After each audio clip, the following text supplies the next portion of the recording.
Welcome to another time of KHC video devotional for the 14th of October.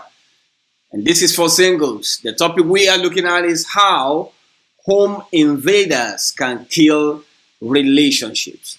In Proverbs chapter 5 verse 18, the Bible says, "Let thy fountain be blessed and rejoice with the wife of your youth." There are several factors that will literally put an end to courtship and marriage. When I write, I first of all establish the principle of God as it relates to that context. I'm a stickler to the word any day. Then I garner wisdom from experiences that have been shared with me and try to see how you can learn from the mistakes others have made. The first in a series of relationship and marriage killers we'll be looking at is home invaders. I always counsel newly married couples, don't allow anybody to come and live with you when you are newly married. Not cousins, brothers, sisters, mother, or father. If you want to help your folk, you should help them. You can make provision for them without necessarily their coming to stay with you. How I wish newly married couples can lend their ears to this wisdom.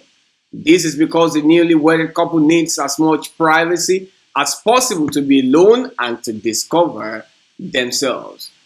They don't need any distraction in those foundational years, especially the first 5 years. They need to focus on God and themselves. If a young couple can focus on God and themselves in the first few years, they will have established a solid foundation that will withstand any marital storm or wind that may come. They don't need anything that might trigger inhibitions in their sexual life. They don't need anybody to complain about the wife's inability to cook well or the husband's uncaring attitude. 2 is a good company. 3 is a crowd. They don't need somebody to critique the stew and how the meat didn't collide well with the catfish.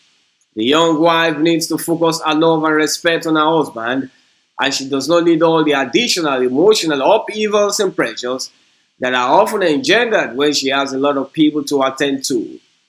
They should be left alone to discover themselves. They should be free to walk around their house naked, play together, jump on themselves, and have a lot of fun together. Believe me, all these contribute to the total well-being of a good marriage. But they can't do all these when there are people living with them, observing every move they make with critical eyes and breathing down their necks. They need that free space before the children start coming. In those foundational years, the couple needs to become friends. What do friends do? They talk. They communicate. Study yourselves.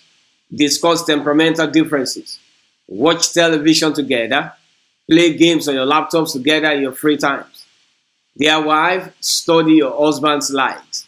Make up your mind to fall in love with what he loves. If he's a football lover, start watching football. This is the only way he won't leave you at home to go and watch football with his friend outside. Study his passion. Be passionate with his passion. Don't feel left out when he buries his head in his laptop, pad, or tab. Join him and do this together. That's the secret. Dear husband, your immediate family, which is made up of you and your wife, is more important than any other in this world. You have the responsibility to protect it.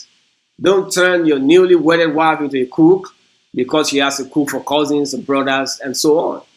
The wife is not a professional cook or dry cleaner who cooks from morning till night, catering for the husband's 3 brothers and mother from the village. That is not healthy for any marriage. Sometimes this is in addition to her career, and then you wonder why she's always tired when you get to bed. Give her quality time. Study her love language. Give her listening ear. When she's talking, maintain eye-to-eye contact. Be involved when she's discussing illogical things. Just listen and you won't lose her to moods and depression. The same way when you are courting, while a lot of people might get to know and they should know about who you are going out with, you are only obligated to the person that you consider as a spiritual authority who you can confide in. It's the person you must see whenever you have issues beyond you. It is wrong to report your fiancé or fiancé all over the place. Be accountable to only one person, 2 at the most, that both of you respect. Imagine reporting your partner to one of your friends who is not yet in any relationship. What kind of advice do you think he or she will give you? As singles in courtship, it is wrong to stay over the night in your fiance's house. There is no dignity in that.